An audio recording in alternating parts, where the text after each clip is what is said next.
Durant le confinement, la très large majorité du réseau est restée ouverte jour et nuit pour accueillir les trains vitaux fret et voyageurs ainsi que des TGV médicalisés. Mais les circulations ont été très limitées, voire interrompues sur certaines voies, et l'augmentation progressive des trafics à venir impose à SNCF Réseau d'opérer de nombreux contrôles pour garantir la sécurité, qui est sa priorité absolue. La première priorité de SNCF Réseau est d'assurer les circulations en sécurité sur le réseau ferré national. Pour garantir la sécurité et la performance du réseau, la surveillance et la maintenance courante s'intensifient avec l'augmentation de la disponibilité des équipes et aussi du matériel et des matières premières.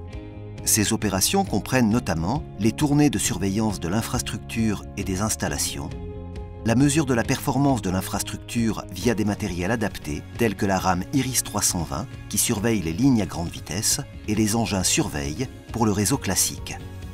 Des opérations de maintenance courante immédiate ou préventive, les vérifications techniques de l'ensemble des passages à niveau, contrôler le fonctionnement des barrières, des systèmes de détection des trains, de la signalisation, etc.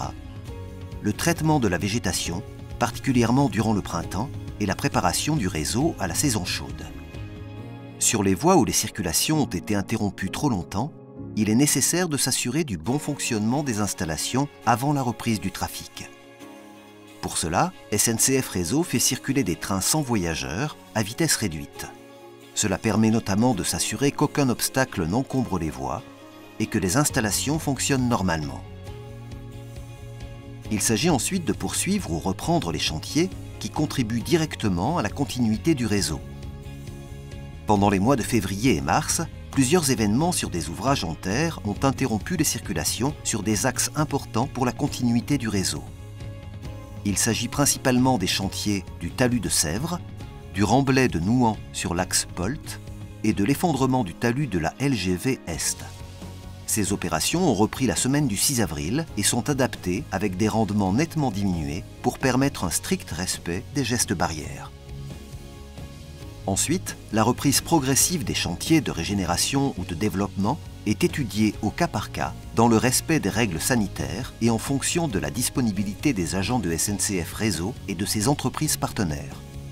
Il faut aussi prendre en compte la disponibilité des approvisionnements, des moyens logistiques, de la capacité du réseau, sans nuire à la continuité des trafics fret notamment.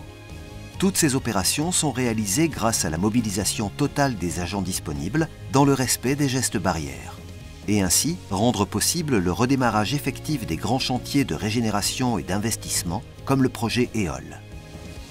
Elles continueront à s'intensifier dans les semaines à venir pour assurer la sécurité des circulations et la performance du réseau.